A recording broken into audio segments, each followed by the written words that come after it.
Ainda há pouco tive o privilégio de apartear o líder do PSDB no Senado, que com a delicadeza, a educação de sempre me concedeu a parte no seu pronunciamento. Eu venho à tribuna do Senado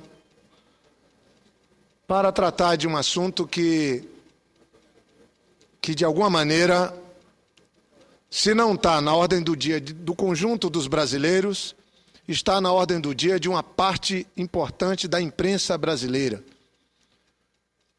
Esse final de semana, nós vimos uma reportagem que tenta trazer a figura do presidente Lula para o debate das eleições municipais de 2012.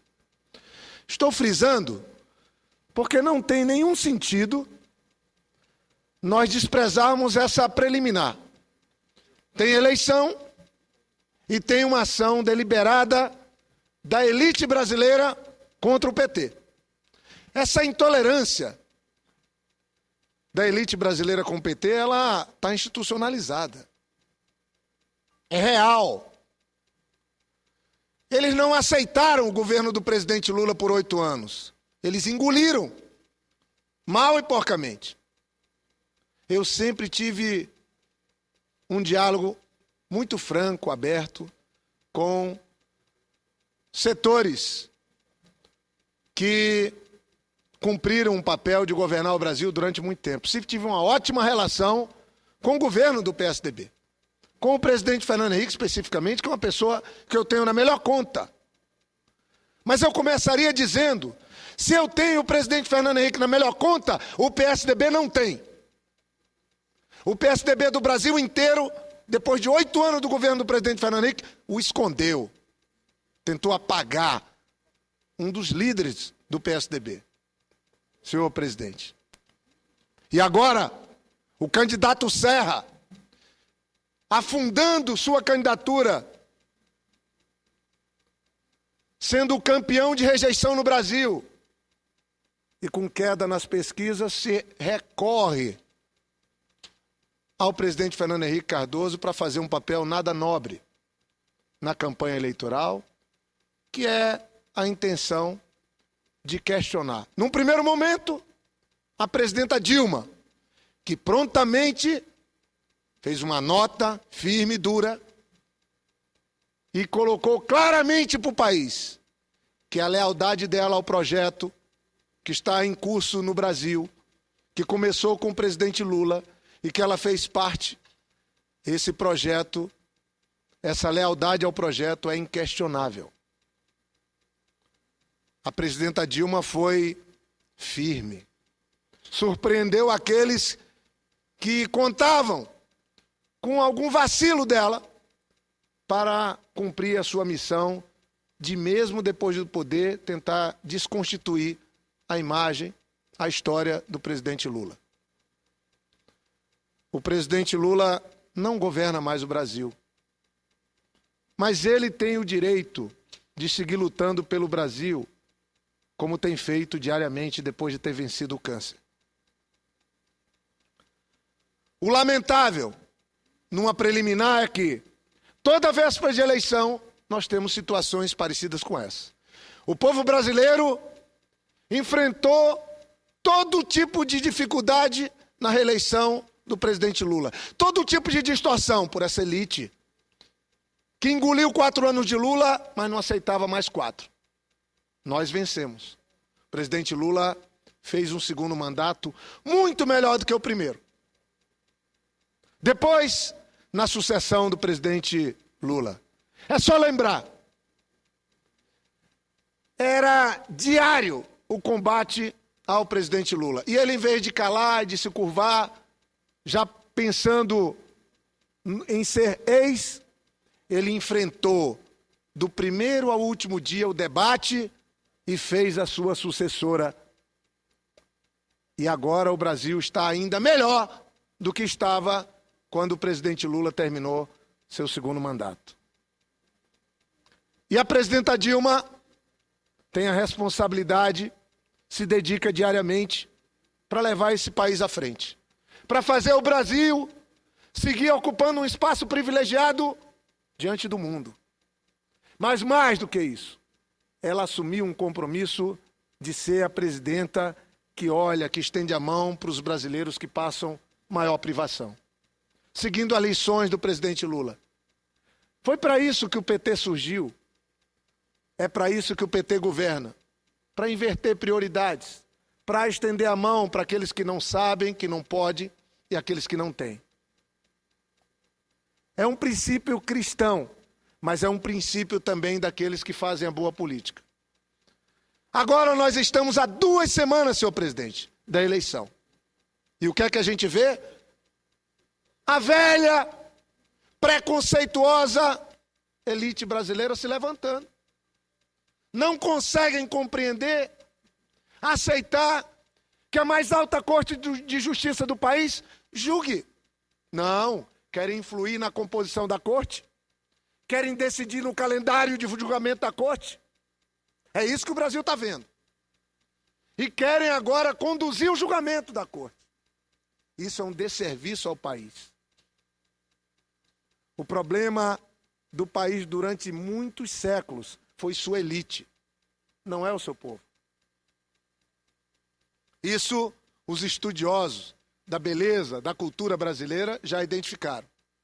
Agora o presidente Lula foi o que mais trabalhou pelos pobres, pela inclusão social, eu estou falando de dezenas de milhões de brasileiros, pela geração de emprego, pelo resgate de uma posição de destaque do Brasil diante do mundo, e é o mais perseguido de longe presidente da história do Brasil, pela uma parcela da elite brasileira preconceituosa, intolerante com o PT e com Lula. Não aceitam que o presidente Lula seja um ótimo ex-presidente. Querem atacá-lo agora como ex-presidente.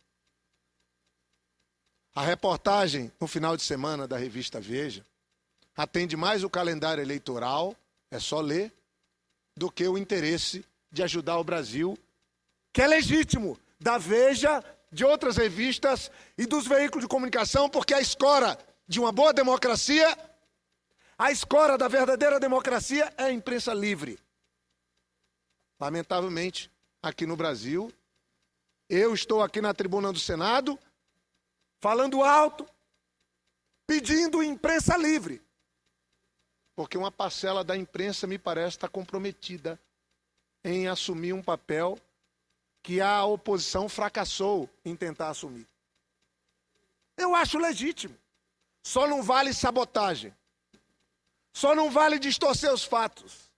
Só não vale querer destruir a imagem de uma figura como o presidente Lula. Estão aí tentando deixar entender, achando pouco, o que fizeram, desmoralizando algumas figuras, que o presidente Lula pode estar por trás de tudo isso. Não tem nada no processo que aponte nesse caminho.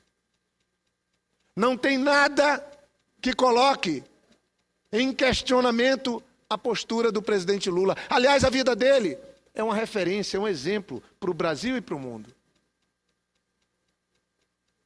Amigos e amigas que nos assistem em casa, senhoras e senhores senadores, essa história do mensalão segue muito mal contada no nosso país. É óbvio, eu sou do PT, estou entre aqueles do PT, como disse ainda há pouco, para o líder do PSDB, Álvaro Dias, senador Álvaro Dias, sou daqueles que acham que existem gravíssimos problemas que envolvem financiamento de campanha no país, que envolve o funcionamento da essência da democracia, que são os partidos políticos. O Brasil está vivendo um faz de conta. Caixa 2 não está diminuindo, está aumentando. O Brasil vive um faz de conta de que nós estamos melhorando o processo de consolidação dos partidos. Nós estamos piorando. Os partidos cartoriais estão aí para quem quiser ver. A disputa em todos os lugares. por partidos que têm um tempo de televisão, custa caro. Os compromissos são assumidos antes da eleição, durante o processo eleitoral e depois, do mesmo jeito que o PSDB inaugurou em 98 em Minas Gerais. O PSDB está na origem do mensalão. Não é denúncia do PT, Ministério Público. O processo foi para o Supremo, misteriosamente foi desmembrado e saiu do Supremo, com o mesmo argumento que foi derrotado agora, de que o foro não era o adequado, que tinha pessoas que não eram para ser julgadas pelo Supremo. Mas é do PT, é adequado, tem que julgar. Mas se é para melhorar o país, tudo bem, ótimo. Só não dá para que a gente venha ouvir lição de moral de quem não tem moral para dar lição a ninguém. Quem criou o mensalão não tem moral de vir questionar o PT. Falei ainda há pouco numa parte. Entre a cópia e o original, eu fico com o original. Isso não significa dizer nenhum tipo de conivência com ações fora da lei por parte do Partido dos Trabalhadores. Mas vamos questionar o PSDB, o PFL. Eles criaram o mensalão em Minas Gerais. Tiraram dinheiro público para financiar seus partidos. Fizeram isso? Alguns podem dizer, foram competentes em fazer. Não sei se a palavra adequada é competência. Mas o certo é que naquela época existia um controle não denunciado pela elite da essência daqueles que deveriam fiscalizar a ação dos que agem fora da lei. Vamos lembrar a posição do Ministério Público Federal não foi a de hoje. Ótimo, estamos evoluindo. A própria Polícia Federal. Nós tivemos casos absurdos de um comprovado conluio com a elite brasileira para derrubar ministros, autoridades da República no governo do presidente Lula. Amigos e amigas que estão me assistindo em casa, o serviço prestado pelo presidente Lula a esse país não vai ser oposição. Não vai ser uma elite atrasada, preconceituosa, que vai apagar. Ninguém pode esconder aquilo que foi feito, o trabalho que foi feito. Não estou dizendo com isso que o PT é um partido infalível. Mas o que é que o PT fez? Vamos para o exemplo e os fatos. O que é que fez o PT quando assumiu o governo?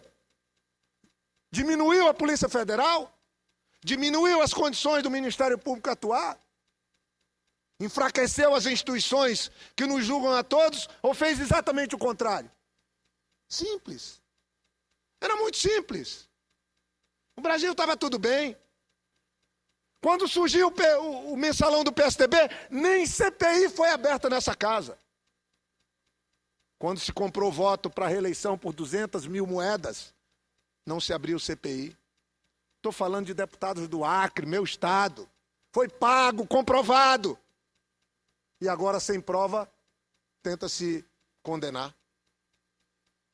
Acho que todo o Brasil deve respeitar a mais alta corte de justiça. Eu respeito.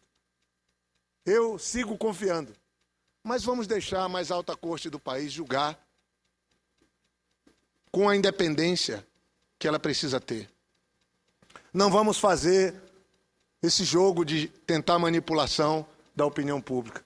Não funcionou uma vez, tentaram 2 vezes, tentaram 3 e agora estão achando que estão conseguindo algo. Não conseguem ganhar nas urnas, estão tentando ganhar de outra maneira. Essa é a elite brasileira.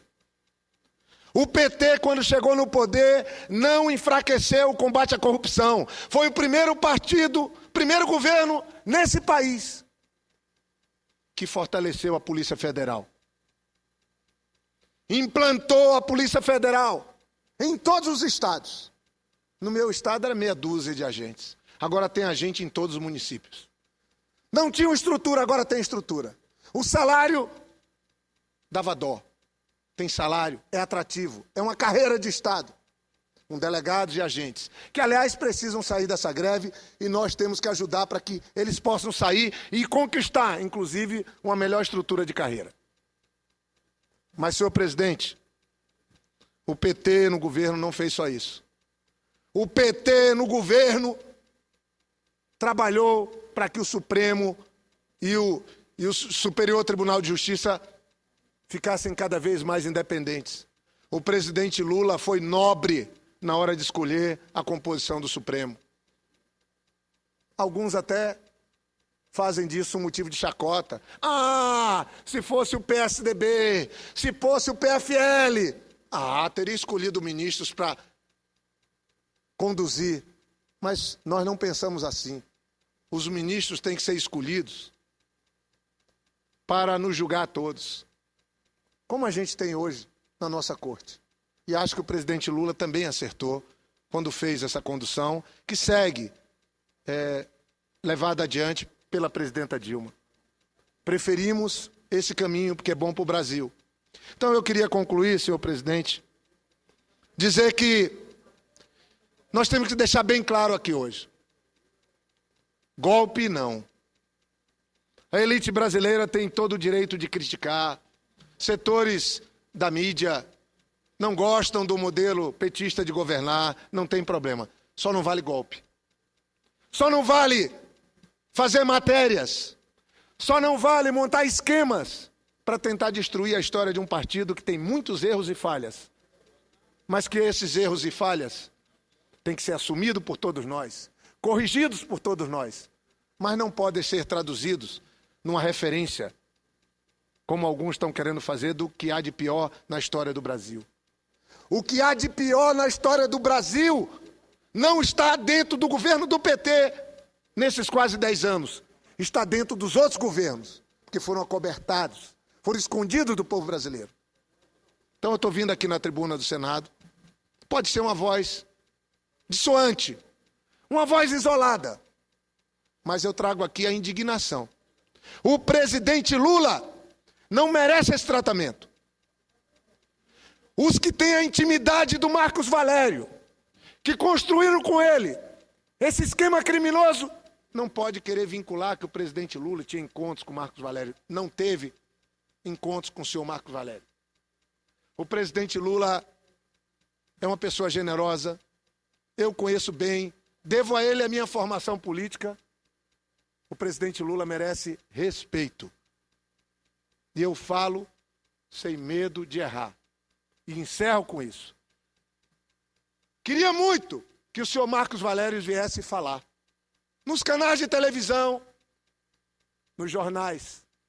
Não a partir de aspas inventadas, mas a sua própria voz, contando a origem dessa organização criminosa de desviar dinheiro público para financiar partidos e base aliada.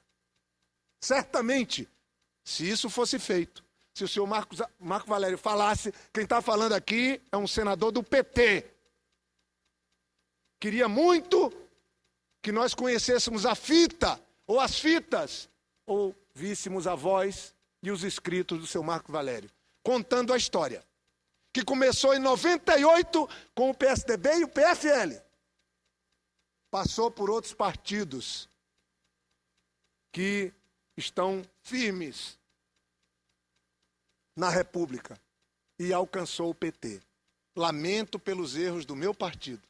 Lamento que o PT não se conteve e caiu na tentação de achar um caminho fácil para resolver o problema da difícil composição de governo no nosso país por conta da legislação. Se o senhor Marcos Valério falar, gravar, contar a história, eu não tenho dúvida que vai ficar mais fácil para os ministros do Supremo julgar sem cometer injustiça. Mas eu não tenho nenhuma dúvida que o nosso país ficará melhor. Porque a hipocrisia, o faz de conta, vai ficar para trás. E aqueles que tentam dar lição de moral, que moral nenhuma tem para nos dar lição de moral, vão ter que fazer explicações ao país. Por que criaram uma organização criminosa e agora tentam jogar a culpa no Partido dos Trabalhadores. E tentam trazer o presidente Lula para um debate que ele está muito distante dele. Pela vida, pelo que construiu nesse país. Eu encerro dizendo, não confundam, é véspera de eleição, 2 semanas para o dia da eleição. E essa ação de última hora, desesperada, por conta de disputa de São Paulo e de alguns outros espaços importantes para os nossos opositores, não pode ser usada como instrumento para danificar um dos maiores patrimônios da história desse país e o maior patrimônio da história do meu partido, que é o presidente Lula. Muito obrigado, senhor presidente.